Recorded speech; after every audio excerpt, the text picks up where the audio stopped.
C'est important parce que c'est un facteur évident de prospérité de nos cabinets.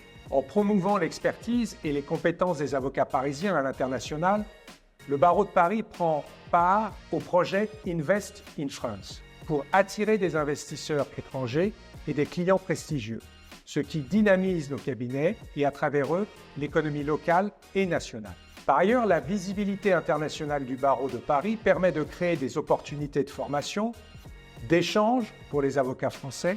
En participant à des conférences, des séminaires et des collaborations internationales, les avocats parisiens peuvent enrichir leurs compétences, développer leurs expertises et se tenir informés des évolutions juridiques mondiales et développer des réseaux professionnels précieux.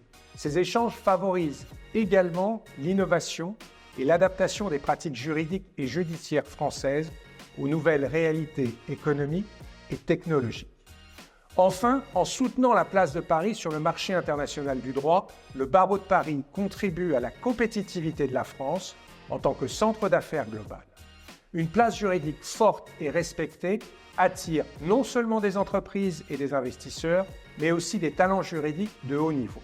Cela renforce l'attractivité de Paris comme une destination de choix pour les litiges internationaux, les arbitrages et les transactions complexes, consolidant ainsi son statut de hub juridique incontournable. Tout ceci, in fine, profite à nos cabinets. Beaucoup de choses ont été faites et sont faites par l'ordre dans ce domaine. Il importe, selon moi, de pérenniser et de développer ces initiatives. Premièrement, le barreau organise et participe à des conférences, des forums et des séminaires internationaux. En accueillant des événements de grande envergure, il peut attirer des professionnels du droit du monde entier, favoriser les échanges d'idées et promouvoir l'expertise juridique française. Ces événements peuvent également servir de plateforme pour présenter les innovations juridiques et les meilleures pratiques développées à Paris. Deuxièmement, le barreau de Paris a établi des partenariats et des collaborations avec d'autres barreaux et associations juridiques internationales. Ces alliances, qui doivent être renforcées chaque fois que cela est possible, permettent de renforcer les liens professionnels et d'échanger des connaissances et de promouvoir des projets communs. Par exemple, des programmes d'échange pour les avocats ont été mis en place, offrant des opportunités de formation et de développement à l'international à de jeunes confrères. Ces programmes doivent être pérennisés et développés. Troisièmement, le barreau de Paris doit continuer à investir dans la promotion de la place de Paris comme centre international de règlement des litiges. En soutenant des institutions d'arbitrage comme la Chambre de commerce internationale basée à Paris, mais également les chambres internationales du tribunal de commerce de Paris et de la Cour d'appel de Paris, il peut attirer des litiges commerciaux internationaux et renforcer la réputation de Paris comme un lieu indépendant et efficace pour la résolution des conflits.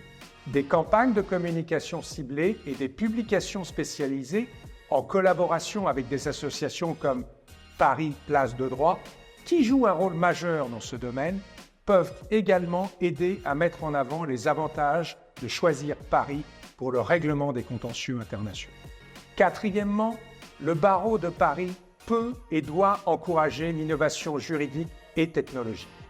En soutenant des initiatives de Legal Tech et en favorisant l'adoption de nouvelles technologies dans la pratique juridique et judiciaire, il peut positionner Paris comme un leader dans le domaine de l'innovation juridique.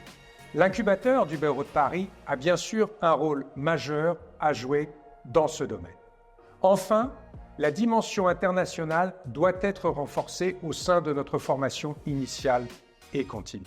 Les élèves avocats, comme les confrères qui le souhaitent, doivent pouvoir trouver dans l'offre de formation des modules à caractère international, tant dans les domaines contentieux que transactionnels.